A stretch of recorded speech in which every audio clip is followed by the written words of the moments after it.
ravaged Athens, legions of undead soldiers, Greek mythology's greatest beasts, and a deceptive god are no match for the fury of one vengeful warrior.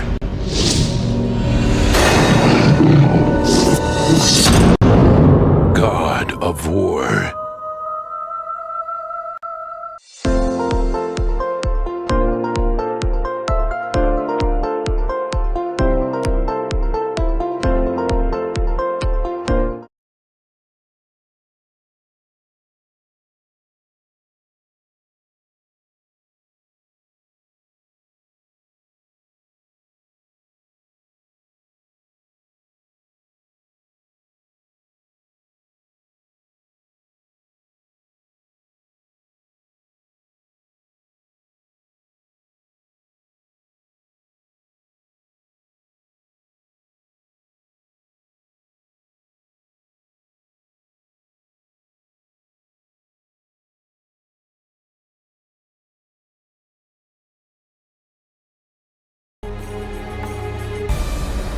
And while Kratos escaped the fate of the weaker children, his brother was not so lucky.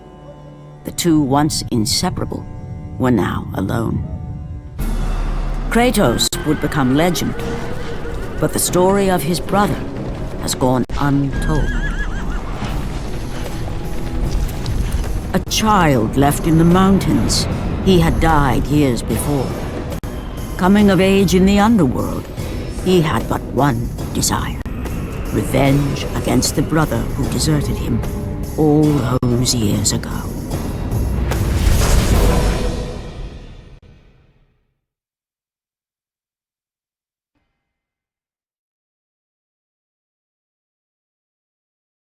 When it came to the characters and monsters and creatures that our hero is going to encounter, we're dealing with characters and creatures that everybody is familiar with. Medusas, Cyclops, centaurs, minotaurs. One of the things that we had to do with all the characters, and I think you'll see this as you look through the concept art, one of the things that was very important to me was that when somebody looked at any of our characters, that they knew what they were. So what we could do basically there, as long as the character was down on all fours and I had three heads, you probably would accept that character as a Cerberus. Whether it was a werewolf, whether it was a dinosaur, again, you would still accept that in our world and what we were doing in terms of building the mythology we were building, you would accept that.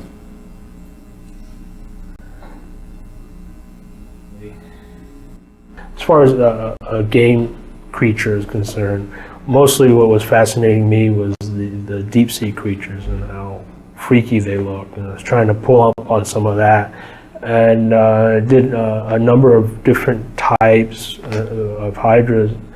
I was told, okay, Ares would be maybe 90% elemental, 5 or 10% human.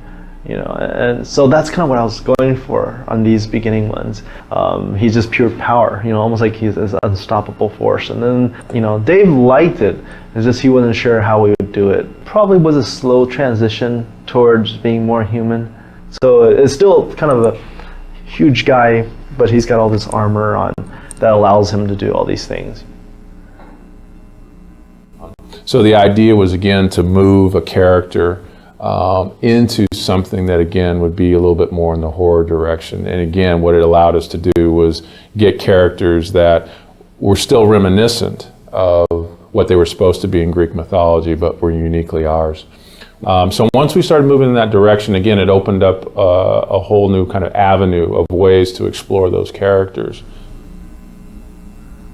What we really wanted to do was keep people immersed in the mythology, in the Greek mythology, but give them a different kind of experience when it came to the characters and the creatures.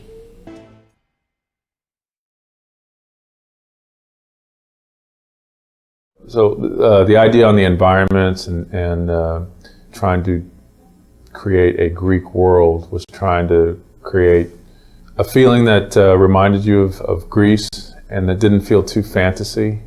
So we were trying to walk that fine line between a fantasy game environment and a traditional Greek environment.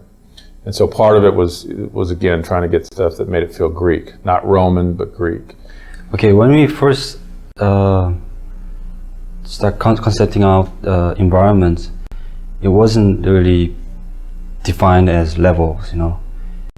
We picked out the important locations such as Pandora and Athens and Hades, and all I knew is like the game should feel really big, which means there's no like cramped area. It's more like challenge against the god and like huge monsters. So the look of the environment should be like huge, you know. So with each of the environments, what we tried to do was kind of move you through the world using color to kind of help move Dave's story along and kind of emphasize the emotional impact of what he was trying to, of the story he was trying to tell. But at the same time, if I've just come out of the ocean, where I'm battling the Hydra, where we've got, in that case, you know, there's more kind of greens and blues and things like that. I don't want to go into that same scenario color-wise again. It's like if I did the whole game in black and white, you get probably bored with it after a while. So one of the interesting aspects, especially in the Pandora section, was a lot of times you'll see multiple iterations on statues as well. And one of the reasons was that one of David's idea was he wanted those statues to come to life, whether it was Atlas or Poseidon rising out of the water. The things that were in that environment, the objects, the architecture, those types of things reflect what was going on again with David's story. So in Pandora, as an example, that whole sequence is about an architect who in David's mind is basically gone mad. And so the idea was the structures, the traps, the visual look of that should begin to reflect kind of a madman in some instance. I did that piece, even the level of the design wasn't solid yet. So, but my own interpretation, I was thinking it's like things are like there's no gravity, but at the same time things are like kind of shifting all the time, and there's infinite distance in the back. Things are flying, falling, exploring. The Mountain Olympus, that one particularly, it's not for the game art. It's more like, okay, we want to talk about Mountain Olympus, so where's the image? That kind of thing. The goal of the world of God of War was really to create a place that felt like, you know, a giant theme park ride, you know, or a giant set on one of these great high adventure movies, and places that you'd really want to explore and spend time in and really feel like you were having this grand adventure. And I think these guys, you know, week after week continually were able to come up with set pieces and ideas that they just top themselves constantly and continually, and they've really given us this great world to play in, and I think they did an amazing job, and I'm so grateful as a player that I get to actually play in this space.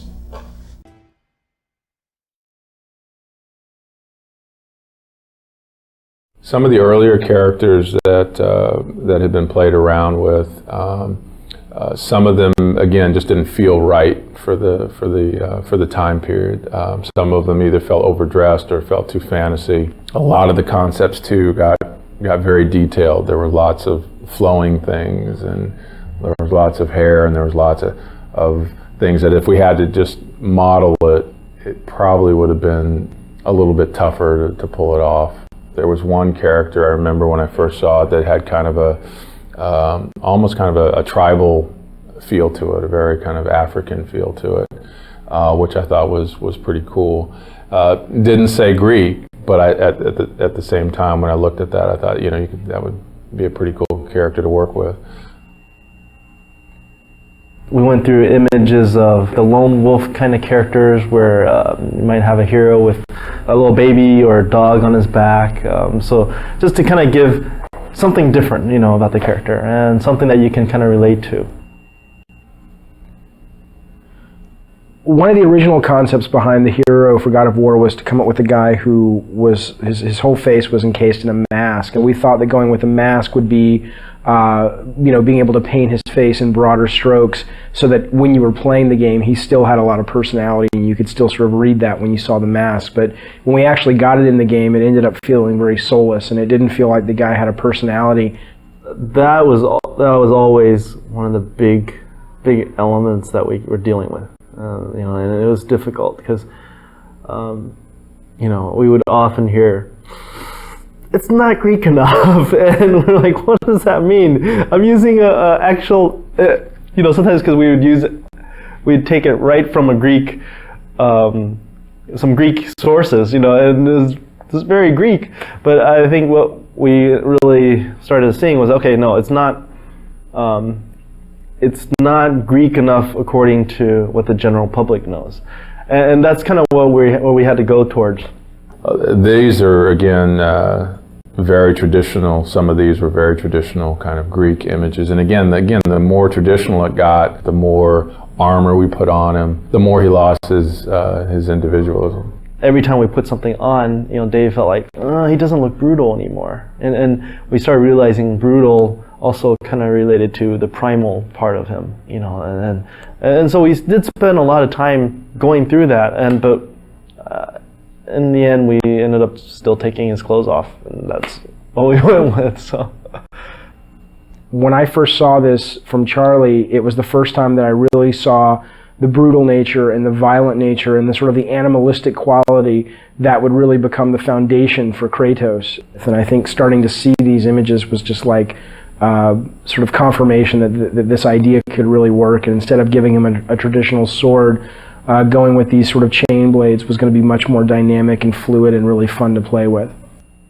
The main goal for the character in the game was always to create someone that looked really brutal and really nasty and really violent. Instead of sort of going down the traditional route of a iconic Greek hero with the plume helmet and the skirt and the toga and the sandals, we wanted someone who really made the player feel like he was being able to unleash his dark side. So the idea was always, how can we make him look more brutal? How can we make him look more violent and impulsive and nasty? And that desire always superseded sort of historical accuracy. So while you look at this guy and he may not totally feel at home in ancient Greece from a costume standpoint, I think he achieves the greater purpose, which is to give players a character that they can play who really does let them just go nuts and unleash the nasty fantasies they have in their head.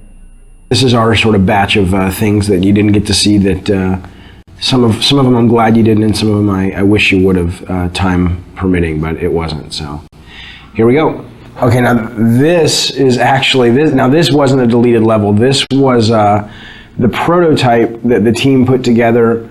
I don't even know what the date on this is, but 3 years ago, and it was really just to get the basic mechanics, not even tuned or anything, but you could run, you could swim, you could swing, and if you look at this level a little bit, you'll see we certainly didn't reuse any of the main art, but you'll see kind of like that shot there is sort of the precursor to some of the shots we have in the game. The rope swinging mechanic, and a lot of this, so you'll recognize if you've played the game and remembered the game, you'll recognize some of the level when you pull into Athens at first. This bottom section is based on that, and the whole cliffs that you climb here, we actually just sort of ripped these out directly from the demo and built the cliffs level, the cliffs of madness or the cliffs of insanity. I forget what we ended up calling it. God, it's amazing to see this little guy running around. He looks so not like Kratos. That guy there was the original Cyclops who's dying, who just never really looked like a Cyclops. He just looked like a big guy with a stick.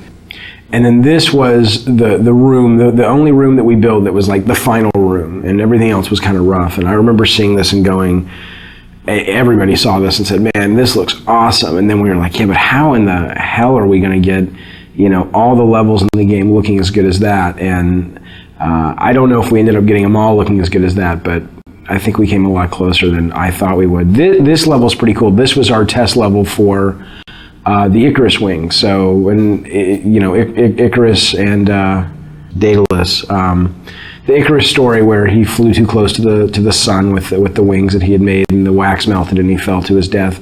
That was sort of the inspiration for the mechanic. And I still love this. I absolutely wish this had made it into the game. We just, it really came down to time and going, you know what, let's focus, let's get our fighting really good, and let's get our platforming better, and let's get our puzzles working, and maybe we can come back to this. And as is often the case, you just never have the chance to. So I'd love to see something like this, in future God of War titles, because I think it's a great, it's just fun. I mean, it's fun to fly around. And what was cool about this is it wasn't just a flying level. It was, you could land and you could walk around, and it was a seamless experience versus, now it's time for the flying level. So that was pretty cool. Yeah, I look at this now and I'm like, damn, we should have gotten that in. It would have been awesome. These were the original Harpies. They were a lot bigger. They still read better. They look awesome, but we just realized we needed more of like a bat-like, small, like little annoyance enemy.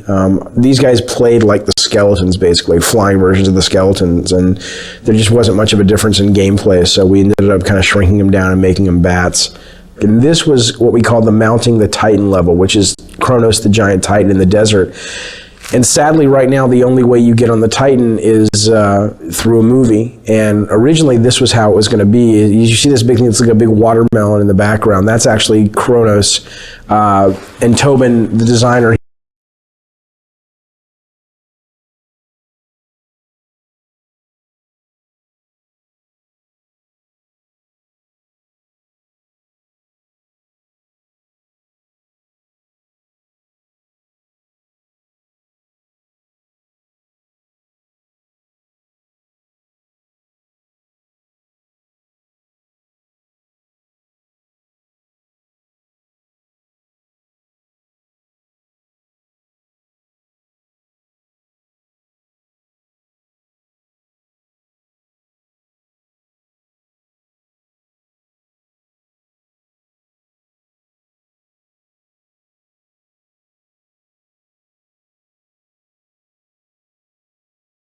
that's kind of it. And we just ran out of time. This was originally pretty cool. It was, you had this moving platform up above, you had this giant kind of harpy vulture in the center that was guarding the box. And she had these eggs scattered all around the level.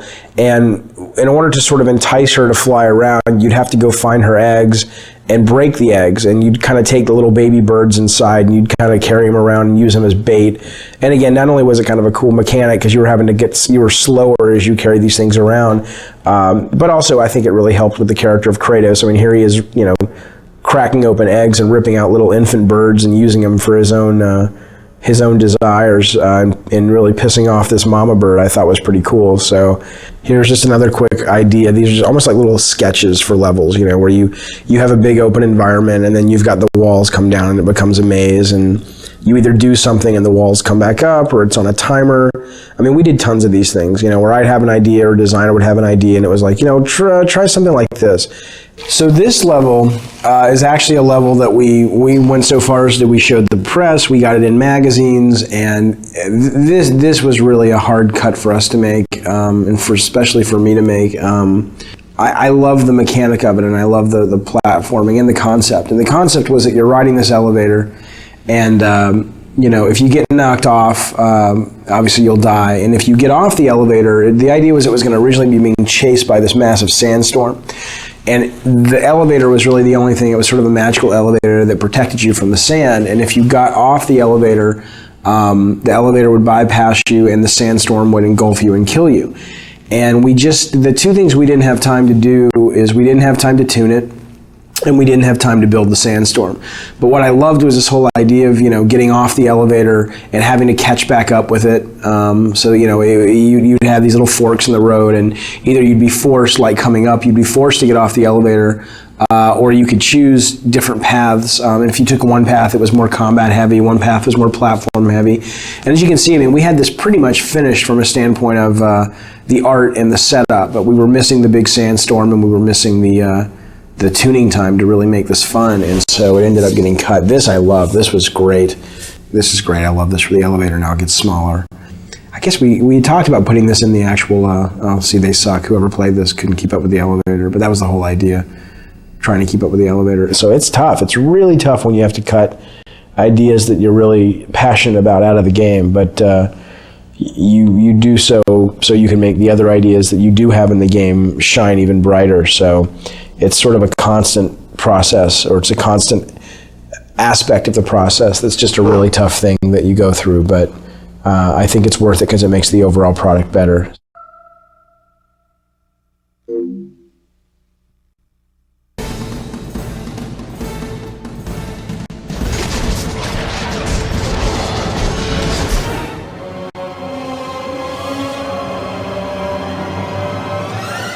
God of War's been in development for about 3 years, roughly. It's including a fairly lengthy pre-production cycle. And basically, it came from Dave Jaffe's head. There were so many ready-made play mechanics and gameplay mechanics in the Greek myths already that it was just like Medusa's head and Zeus's thunderbolts and battling Cyclopses, and that mixed with just my love of the material was like, okay, this is what we got to do. We got to do this game.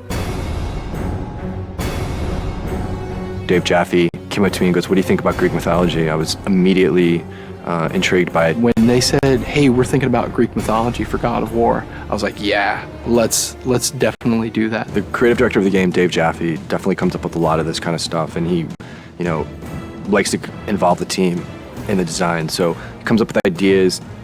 We sit around. He comes around, asks us his famous 1 to 10. What do you think about this idea? God of War is our attempt to really elevate the action-adventure genre to the next level. We wanted to bring combat, exploration, navigation, puzzle solving, all of sort of the classic elements of the genre, but we wanted to bring those to players in a fresh way, in a way that they haven't really seen before, and also at a scope and at a level and sort of this epic feel that they haven't really gotten before in a game. That's the whole idea behind God of War, is it's not just a game, it's an adventure like a movie.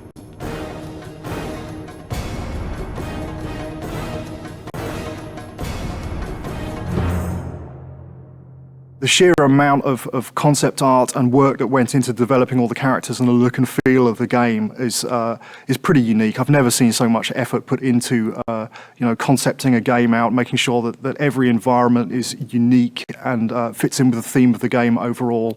I gave them my influences. It's really to their credit that they were able to sort of extrapolate what I was really going for into art, amazing art. So I ended up sort of getting what I wanted, which was this high adventure, amazing fantasy setting, which was inspired by the stuff that I grew up with, the movies that I grew up watching.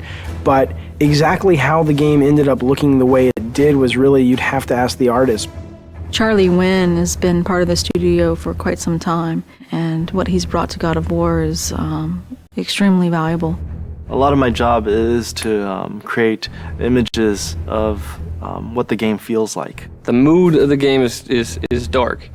The main character Kratos is a very disturbed character. The things I said to him, I said brutal, nasty, violent, antisocial, pissed off, angry, fuck you. That was my direction to Charlie. The hardest part about making Kratos was that the storyline wasn't really there yet. And so I was trying to create a character that didn't have that story behind him yet. I just said, come into work and get angry and see what happens.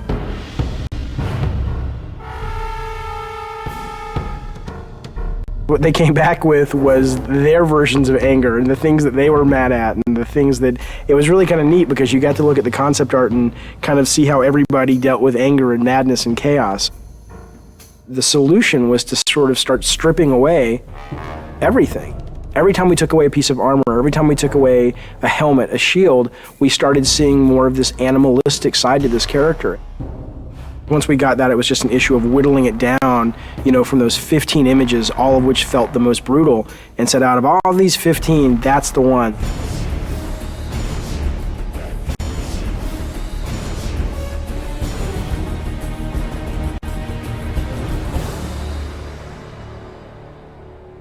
God of War is our attempt to really elevate the action-adventure genre to the next level.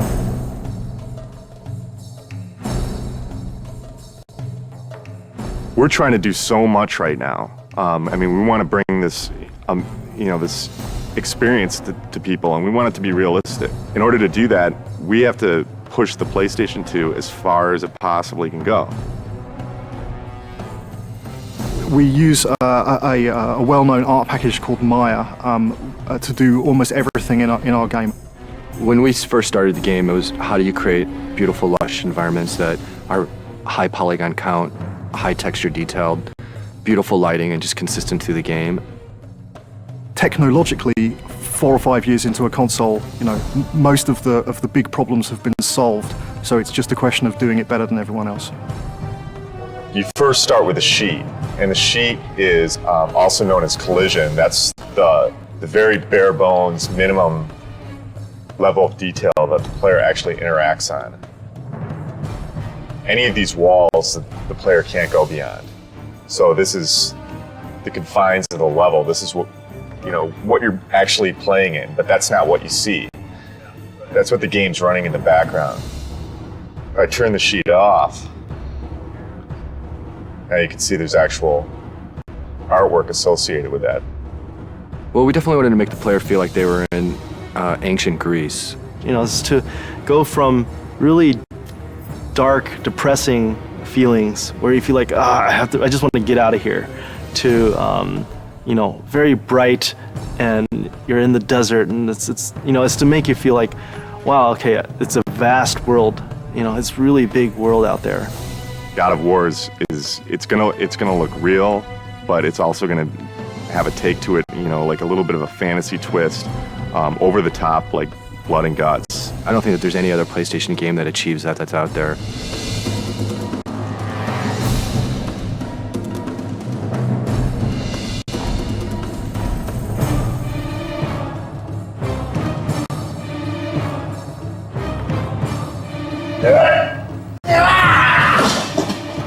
Every character in the game starts out with a single pose that every single animation derives from. When I'm starting to move like this, bring in the base pose, and then kind of just start to block a few things out. Maybe even with general, just kind of moving the whole character all as one, getting the timing for things, and then building out from the pelvis. So get the pelvis motion right, then get the chest involved with the pelvis, and maybe start doing the arms, come back with the legs, then finish with the head and the fingers. So sort of whittling down until I get to that final look. The original vision, I think, what we wanted was very, very brutal. It's funny because we were like, let's go find some fight scenes in movies, and that's how we want this guy to move, and that's how nasty we want him to be. And it's weird because when we thought we'd find all these great movies, movie fights are really kind of tame when you think about it. And we actually ended up with only 2 or 3 movies that really obscure films too, that really, when you saw it, you were like, oh my God, that is just some nasty stuff.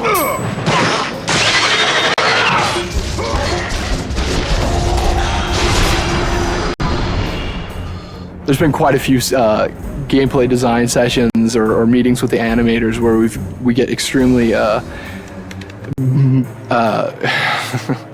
we move around a lot. My setup situation as I'm putting enemies into the game and I'm trying to get them very playable so that they can be placed in levels and go around is this big cartoony shaped, very bright arena.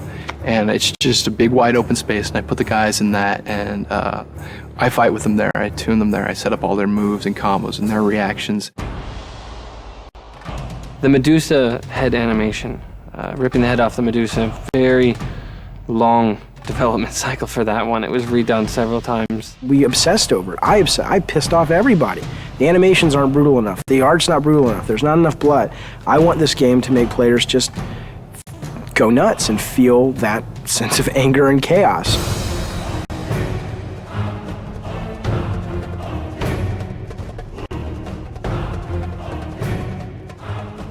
We're really hammering the quality and trying to get it to be as top-notch as we can get it. There are several other games out there that I would consider that are kind of the top tier in animation, and we're trying to either meet or exceed what they do.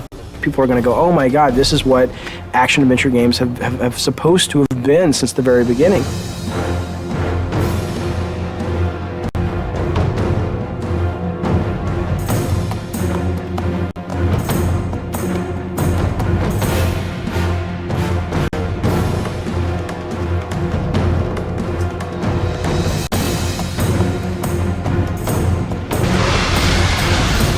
I would say this is the game I've been wanting to make since I was a little kid. God of War, from a production perspective, has been extremely challenging. There's a number of areas that, we've really been pressed. Time, money, resources. Making the game was definitely a fight. Me and the team butted heads a lot. And there was this anger, I guess, that built up inside of me that I think I really transferred over to Kratos. And I look at Kratos now and it's like, that's me.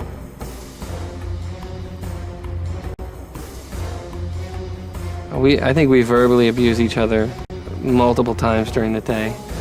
It's one of those, it's a great high-low thing. We start out the day, we're really happy, and then throughout the day we get very upset with each other, and then happy with each other, and then upset, and hopefully we can leave when we're happy with each other, and then we come back and we're happy with each other again. I'm always the guy that the engineers want to strangle because I try to absolutely push this engine to the max. We've wanted to strangle each other at least once a week. The prospect of beating the shit out of other workers has occasionally arisen. We have not actually had any fist fights on the game yet. No, fist fights certainly aren't allowed in a professional environment. If we're going to get into a physical fight, it's going to happen in the next 3 months. We're going into the most stressful time of making a game, which is the alpha-beta process. Alpha. Alpha. Alpha. Alpha, baby. Alpha. So we're an hour from alpha. Nothing's tuned and nothing's finished. What I am is tired. Tired, tired and more tired. This is what alpha is, right? All the pieces are there, but it doesn't play right yet, and it doesn't feel right yet, and... There are a couple of big bugs that people are working on. If we don't get them by 7, then we'll get them done by 8 or 9 or 10.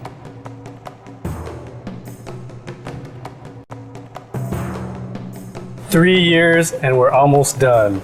Light at the end of the tunnel. I'm so happy we're an hour away from being able to say at least we have a game.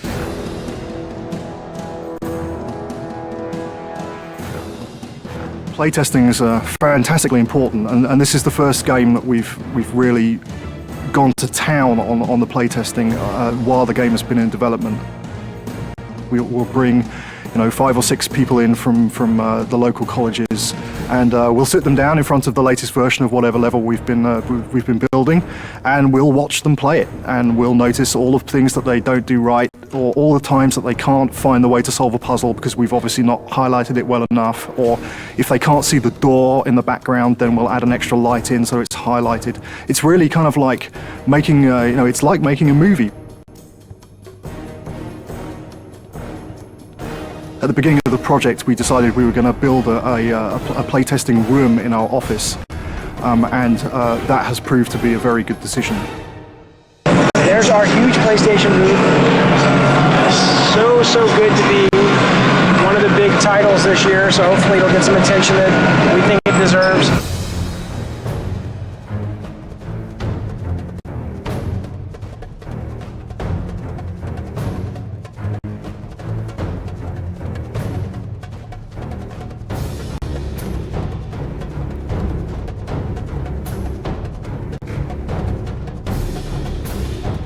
I think whether you're into mythology or not, I think you can't deny the power of a game made by passionate people. God of War is a game that anyone can pick up and play and have a really fun experience. You should play God of War because it'll get you laid. This is the adventure that the back of the box has always promised you. God of War is fucking rad.